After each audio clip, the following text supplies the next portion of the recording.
My name is Vernon. I'm the Vice Chairman of the Fintech Association, and my work outside of the Fintech Association is e-wallets, digital asset tokenization,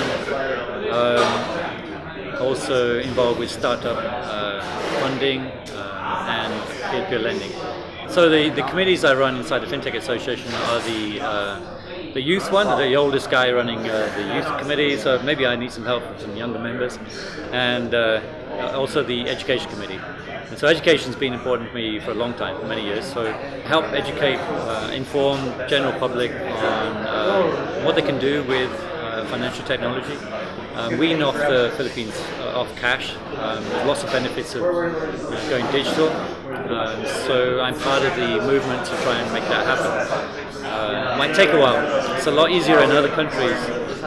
People seem to love cash here, so we've got to give them incentives to go digital, and the Fintech Association is going to be working on that. On the educational side, I'd like to be able to put out courses that everyone can consume, video courses that people can just watch on their mobile phones. Just like 3 to 7 minute videos that teach important points. People can use them before they get loans, before they want to raise money, before they do anything. Because the more information you have, the less mistakes you're going to make. The less scams are going to be out there, the more you know better. So I get asked a lot why I'm in the Philippines, and it's my third time retirement. I've been here 8 years. I was sailing around the world for 6 years. I ended up in Thailand for about 1.5 years, and then I discovered Philippines on one of my trips abroad from Thailand, and I liked it. The investment environment was good for property investment, and I created an incubator and started employing people, having some ideas, and it just went from there. So I've watched over the last 7-8 years, I've watched regulations change, I've watched the startup landscape change, and now it's really interesting. So it's worth staying in the Philippines now because of the kind of things that are happening with government. Regulations are changing. If I was a foreigner outside looking at like a country to come to invest or to start businesses, then Philippines would be on my list, because you can do a lot more here than you can do in, say, Singapore or other countries. And it's more fun in the Philippines.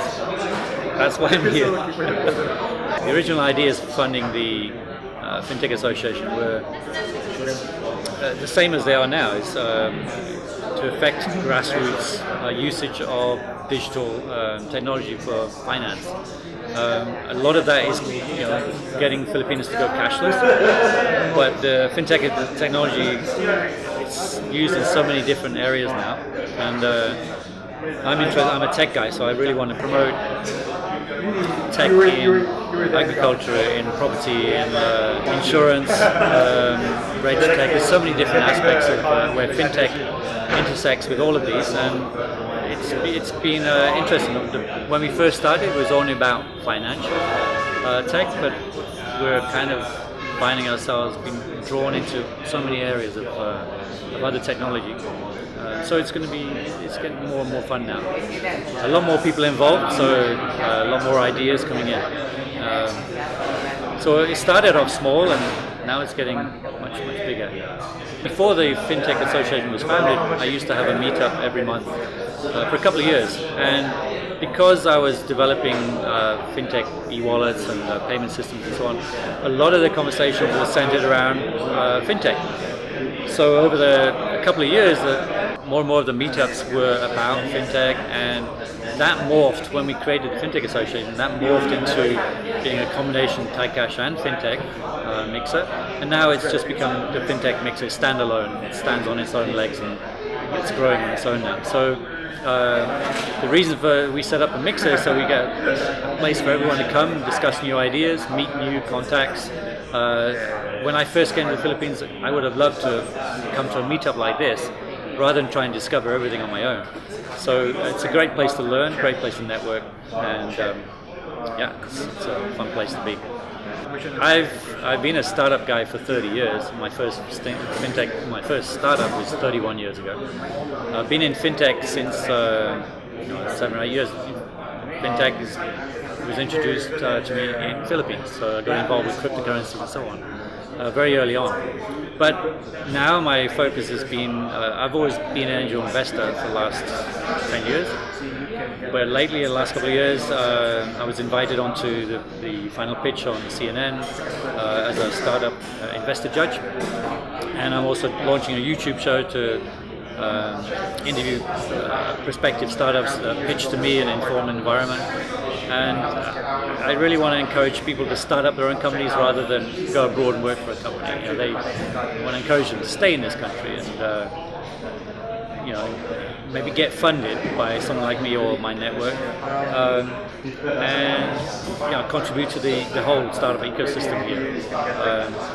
My biggest problem is deal flow, finding enough people that come and that have the courage to set up their own companies, and I want to see more of that. So that's why I'm involved with the startup movement. From a personal point of view, I look for companies that can benefit my own network. So as my network company grows, then I look for synergies between different companies. Otherwise, it's just the same ideas. Is there a need? Is there a problem or a pleasure you want to provide? How are you going to do it? How much does it cost to do it? And is it going to make money? Is it going to make money for me or my investors or the startup, the people who want to invest in the startups, the general public? So it's the same things that apply to most businesses. I mean, it's how do you know? Sometimes it's a gut feeling of when a startup is going to do really well, but it's also the people behind it. I like to make sure those people have a good background and they know they have the drive to carry on doing it. They're not just flash in the pan. And being part of the Fintech Association, that helps by talking to other people that know others. So it gives me a bit more information about those startups, about the individuals behind them. How do I know if it's a good thing? Gut feeling, usually.